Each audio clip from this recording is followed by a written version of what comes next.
If you're looking at your fantasy lineup and feeling like you're getting nothing from the tight end position, you're not the only one. Let's dive into just how bad tight ends have been so far this season.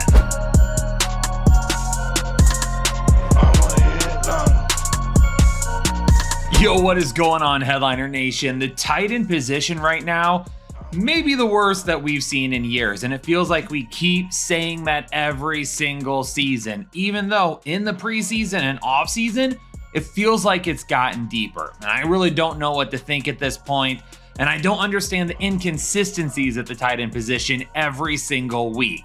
But right now, things are tough. 25 teams have yet to allow a touchdown to the tight end position this season. Isaiah Likely had 111 receiving yards during week 1.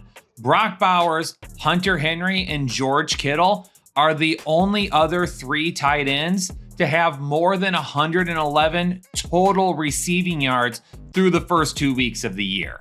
And only 8 tight ends have a touchdown right now. Last season, there were 18 tight ends that had 10 total fantasy points through the first 2 weeks of the year. This season, there's only 13 tight ends that have totaled at least 10 fantasy points through the first 2 weeks. And that's why this video may be one of the most important videos that you watch for all of week 3. For us to win our matchups, we need to get an upper hand on our opponent when it comes to the tight end position.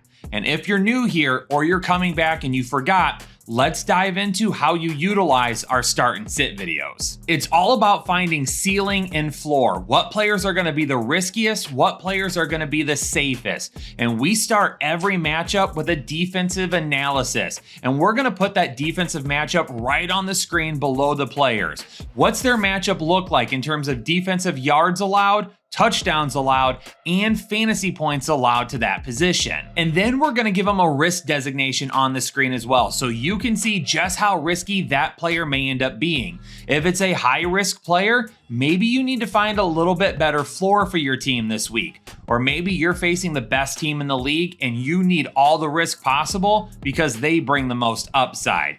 You'll figure out which tight ends will be the best for your lineup. For Thursday Night Football, we need to try and figure out if Hunter Henry is going to be this consistent moving forward. Maybe he doesn't see all of this volume, 12 targets, 8 receptions for over 100 yards in week 2, but it would be great to get him around 5-6 catches a week, 60-70 yards with touchdown potential. Hunter Henry has the ability to be a top 5 tight end, but we've seen this issue in the past with New England since he signed there. Maybe he scores a touchdown. Maybe he has a couple of games where he plays really well, but then he disappears for long stretches. So before I get too excited here, we need to see some consistency from Hunter Henry in this offense.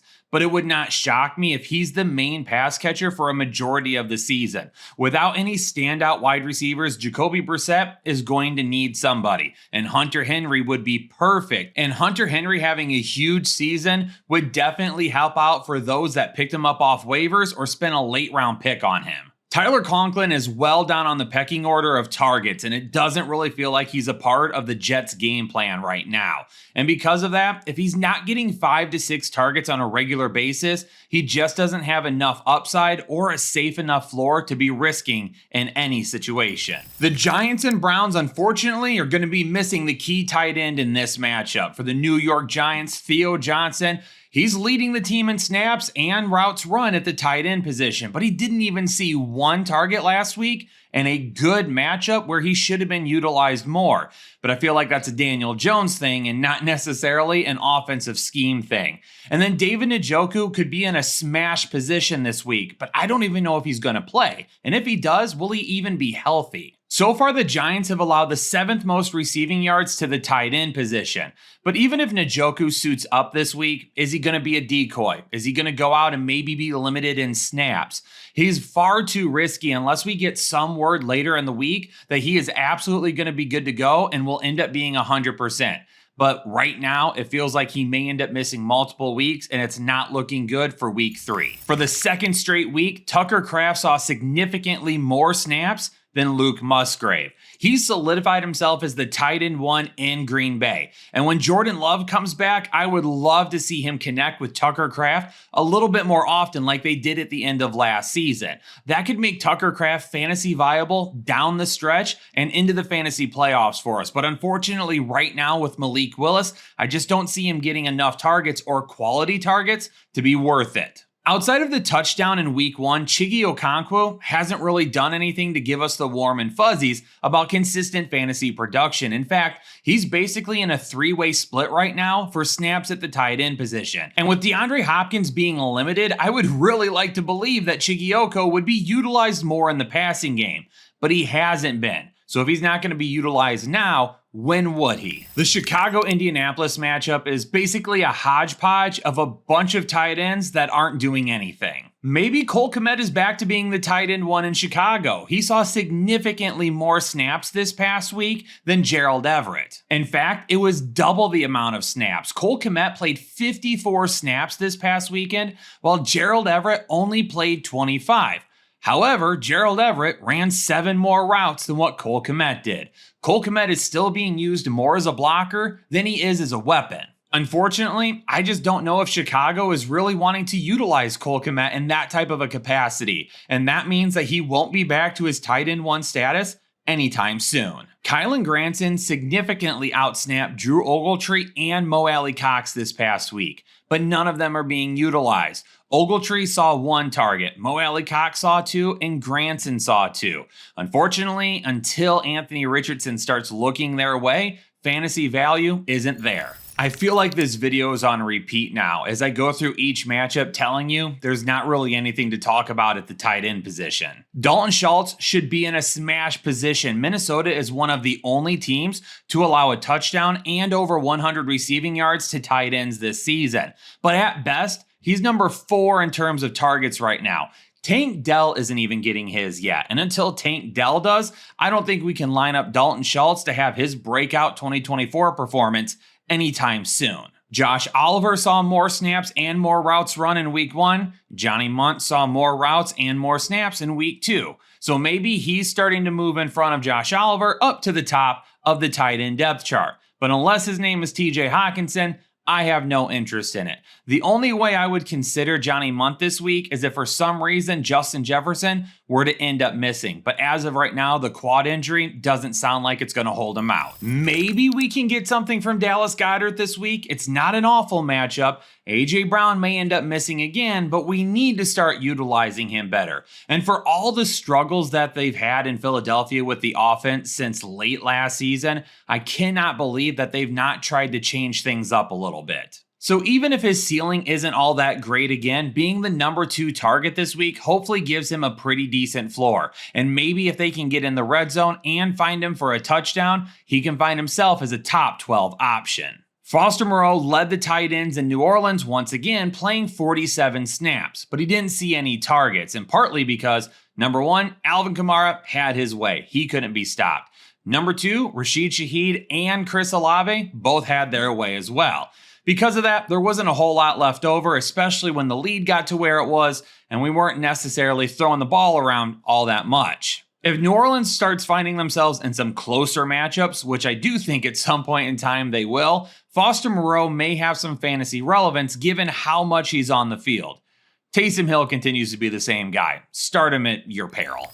Jim Harbaugh loved his tight ends in college, but unfortunately, they haven't really produced the same way yet during his tenure with the Chargers. Now, maybe at some point they will, but Hayden Hurst and Will Dissly basically split snaps this past week. They're running the football an awful lot, and Justin Herbert continues to utilize the wide receivers, so no fantasy relevance here. Maybe, just maybe, Pat Freiermuth gets on track this week. Now, tight ends have been bad. Really bad to start this season. And a whole lot of yards haven't come from them as of yet, but the Chargers have allowed the 4th most receptions to tight ends through the first 2 weeks of the year. Now, last week, the Muth only saw 9 more snaps than Darnell Washington and only 10 more snaps than Michael Pruitt. And I don't get it. I do not understand the philosophy behind not putting him on the field more often.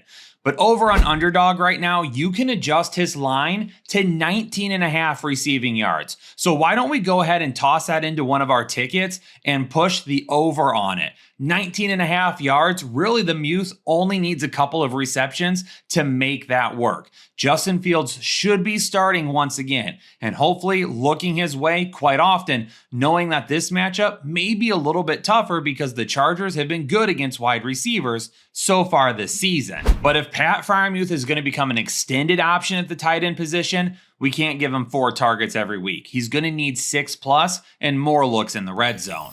Maybe we saw a little bit of life in an underperforming tight end last week in Greg Dulcich, who had 8 targets from Bo Nix.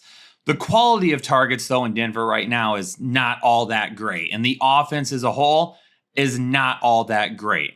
If I had to roll the dice and I had to put my money on one pass catcher, though, this week for the Denver Broncos, I would probably go to Greg Dulcich. Josh Reynolds would be right in that stratosphere with him, but I really feel like with Bo Nix, they've got to start setting him up to have some more plays that have a higher percentage completion rate than what they're doing right now.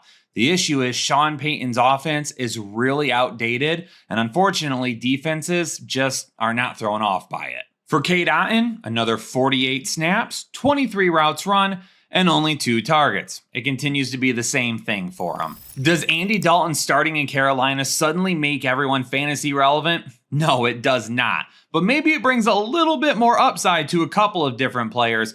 Jatavian Sanders at some point could end up being that guy. He is the lead tight end right now, but Tommy Tremble is still technically listed as number 1 on the depth chart and is still seeing quite a bit of snaps as well. So maybe we see some more consistency coming up. Maybe we see some bigger plays to the tight ends coming up. But until we see it a little bit more often, at least this week, I can't be betting on Carolina. I can, however, bet on Brock Bowers and the Las Vegas Raiders. Through the first 2 weeks of the season, Brock Bowers leads all tight ends with 15 targets, and it's great to see him utilized by the Las Vegas Raiders, but really at this point, we'll take anybody with a pulse at the tight end position. Maybe there hasn't been a ton of upside with Bowers as of yet. That could end up coming. But until we see guys with more upside playing, Brock Bowers is going to be one of the top tight end options every single week, especially in a good matchup like this one. Y'all ever seen that gif with that woman that takes a drink of her pop and she's like, no, maybe, no, back and forth? That's like the fantasy football equivalent of Jonnu Smith. He started something this past week. It looked good, and maybe it continues with Skylar Thompson, but we've got to see it. And it's got to be something that happens regularly moving forward. Now, this is a good matchup. This is a great matchup for Jonnu Smith to get going against the Seattle Seahawks, who have allowed the 5th most receiving yards to tight ends to start the season. But if you're starting Jonnu Smith, you're starting him because you literally have no other options that you can be running at. The good news is there may be some owners that drafted him and then dropped him after the first week, and he may be available on your waiver wire now. So at worst, maybe take a stab at him, put him on your bench, and just hold him for the next couple of weeks to see if Thompson starts looking his way consistently. For Seattle, Noah Fant really isn't part of the game plan. He's out there running around and throwing his arms up, trying to get Geno Smith to throw the ball to him, but he's like that awkward kid in gym class who does the same thing, but no one throws him the ball because we all know he's going to miss it and it's just going to hit him in the face. The Baltimore-Dallas game may bring us the biggest questions all week at the tight end position. Mark Andrews did nothing in week 1, but showed up with a decent stat line in week 2. Isaiah Likely blew up in week 1, but completely disappeared in week 2. So who's it going to be, and can we figure that out? Let's go ahead and take a look at their current lines over on Underdog to see where the market thinks they may end up landing this week. And right now, Isaiah Likely is sitting at 34.5 receiving yards. And for Mark Andrews, they're giving him a little bit more credit, setting his line at 40.5 receiving yards. With the way the tight end position is right now, honestly, if either of those guys went over those numbers, that's a fantasy viable week. So for me right now, I'm okay running out Mark Andrews and Isaiah Likely. Not together in the same lineup, but if you own one of them, chances are you don't have a whole lot of better options. Is the upside going to be there? Maybe not like likely was in week 1, but we are going to start seeing hopefully a better floor for both of these guys. Zay Flowers should be the number 1 target. And then after that, it should be Mark Andrews and Isaiah Likely. Let's stop playing games with Rashad Bateman. Let's stop playing games with Justice Hill. Let's stop playing games with the rest of them.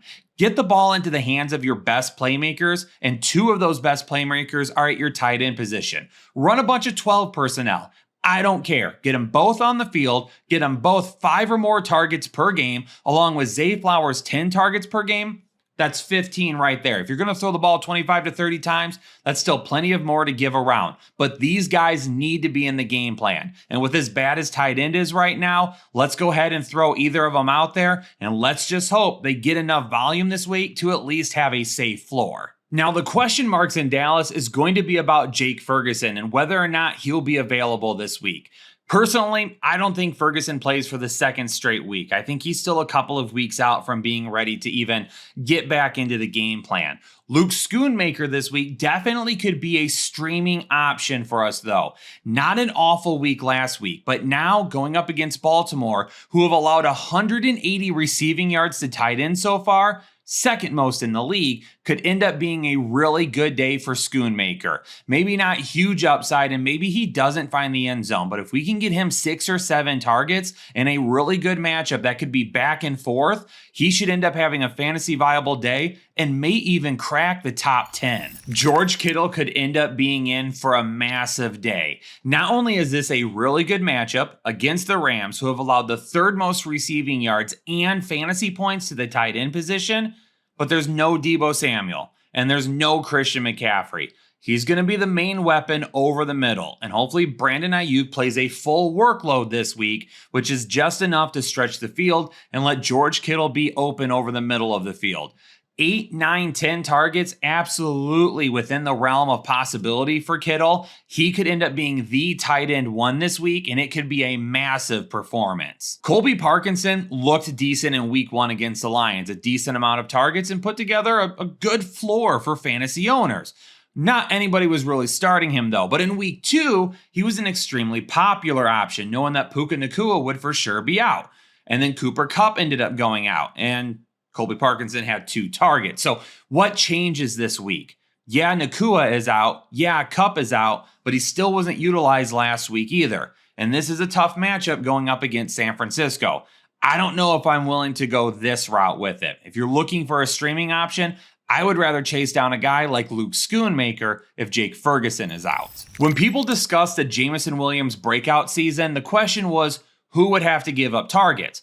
But there was enough vacated targets that no one really needed to. But then in week 1, Jameson Williams went off and Amon-Ra St. Brown was nowhere to be found. Now, I did do an all-22 film review of Amon-Ra St. Brown after week 1, showed it to all of our members. That's a membership perk. If you're not a member, think about becoming one by hitting that blue join button down below. You get a bunch of extra videos that are not available to the general public. And I told everybody, don't worry about Amon-Ra St. Brown. He should have had a huge week 1. He was missed on a couple of plays. He'll bounce back, have a huge week 2. Which he did. But then people are panicking over Sam Laporta now because Sam Laporta hasn't done much of anything the first 2 weeks of the season. Now, I'm not ready to jump ship, and I'm not ready to get frustrated over it. I'm not ready to panic over Sam Laporta. If you watch the Detroit Lions, they don't look good right now. They look rusty. They look like a team that didn't give any snaps to their starters in the preseason.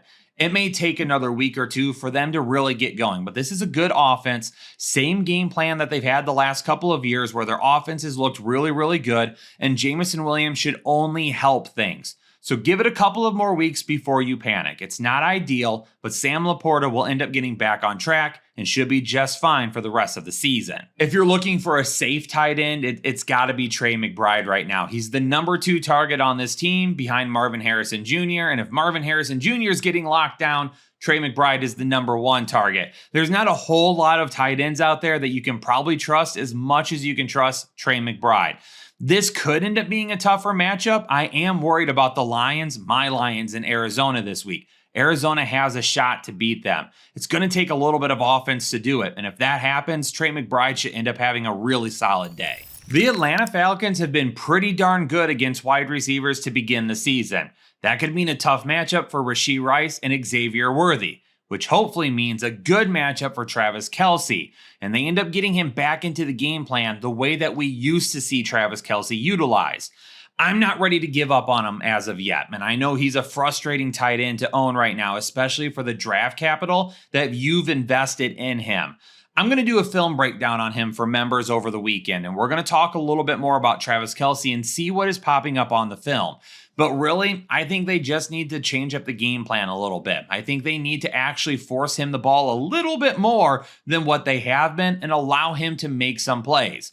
This could end up being a week with the tough matchups for the wide receivers that we get back to seeing the Travis Kelce of old. Now, maybe it's not the Travis Kelce that goes for 2 touchdowns and over 100 yards, but you know what? Give me 70, 75 yards, 6 or 7 catches, and we'll call it good, Travis. But on the other side of the ball for the Atlanta Falcons, Kyle Pitts is going to be my Manscaped must-start of the week. Now, the key to unlocking this offense is going to be utilizing Kyle Pitts this week, going up against the Kansas City Chiefs, who have allowed the 5th most fantasy points and receiving yards to the tight end position so far. But here's the thing, if you're looking to unlock your potential, you gotta start with Manscaped and all of the awesome tools that they own to help your grooming needs. And right now, if you use code word headliners20 over at manscaped.com, when you check out, you'll get 20% off your entire order and free shipping. And trust me, we've been with Manscaped for a while. They've got everything that you need. Kansas City, even without L'Jarius Sneed, is still doing a pretty darn good job against wide receivers on the outside. Kyle Pitts needs to come up with a big day. Yeah, he had the touchdown in week 1, but we need to get more consistent touchdowns and volume going his way. And this could be the kickoff to a stretch of games now that Kirk Cousins looks a whole lot better, where Kyle Pitts finally gets going for fantasy owners. In fact, I'm liking Kyle Pitts so much this week, I'm going to head on over to Underdog and place a ticket with him to score a touchdown. Give me that 1.68 multiplier and let's put together a solid ticket and boost our winnings. Any analysis of Evan Engram is going to have to wait because as of right now, there's no clear picture on whether or not he will play this week. And I really don't feel like, even with the way the tight end position is, that I'm rolling out Brenton Strange. So let's go ahead and save it and we'll wait to see if Evan Engram ends up playing. And we'll be talking about it later in the week during the ranking show or on Saturday or Sunday's live show to give you some more information on whether or not we'll roll with Evan Engram. But because he's on Monday Night Football, we may not know until it's too late and need to be looking for other options. Now, for Dalton Kincaid and Dawson Knox, the matchup doesn't look great. But realistically, when you dive into the numbers, it's really because the tight ends have only been targeted 7 times this season in 2 weeks. So they really haven't had an opportunity to give up anything to the tight ends as of yet. Dalton Kincaid needs to get going. I don't know what's going on with him in this offense, and I don't know why you draft a player like Dalton Kincaid and don't give him consistent targets. But it's happening, unfortunately. This could end up being a tough week for him, but again, we don't know a whole lot about whether or not this Jacksonville defense is actually good at stopping the tight end. Dalton Kincaid could be the #1 target this week. However, the matchup for the wide receivers is really, really good. Jacksonville hasn't done a good job against wide receivers, so the targets could end up going their way, and Dalton Kincaid could get shut out again. At least the Washington and Cincinnati matchup brings us some promise at the tight end position, especially with Zach Ertz and Mike Gesicki. Now, Zach Ertz may not have a ton of upside, but give that guy 5 targets a week. If you do that, he still has some playmaking ability in those legs. He had a catch for over 20 yards this past week. If we can at least get him some consistent targets, you could do a whole lot worse than what Zach Ertz would do. And he may still be out there on your waiver wire right now. In fact, if you own Evan Engram, Zach Ertz would be the best option for you because now you can wait till Monday to see what happens with Engram and replace him with Ertz if you need to. Now, Washington has only allowed 5 yards to tight ends through the first 2 games, which is not great, but That may also be because the wide receivers continue to go off against them. We'll see what happens this week with T. Higgins. That's going to be the biggest determining factor on whether or not we want to roll with Mike Gesicki. Because if T. Higgins can play, Mike Gesicki may go back to being a little bit more on the irrelevant side, especially if they're going to run the football a little bit more with Zach Moss this week. But if there's no T. Higgins, Mike Gesicki could definitely have some upside this week and see a stat line very similar to what he had in week 2. But Headliner Nation, I know it's tough right now with the tight end position. And really, honestly, next year, we should get rid of the tight end position and just make an extra flex spot where you could play a tight end if you want to, or play another running back or a wide receiver. But hey, take with that what you will. We're going to keep evaluating tight ends because the tight end whisperer cannot give up on the position. I basically made it. But Headliner Nation, I'm going to go ahead and call it there because I got to get wide receivers and quarterbacks done for you in week 3 as well. Hit the like button, subscribe if you're new here, and make sure those bell notifications are on if you haven't done so yet. So anytime new content comes out, you'll know about it right away. But for now, Headliner Nation, I'm out. Stay safe, stay healthy, and I'll catch you all on the next episode of the Fantasy Headliners.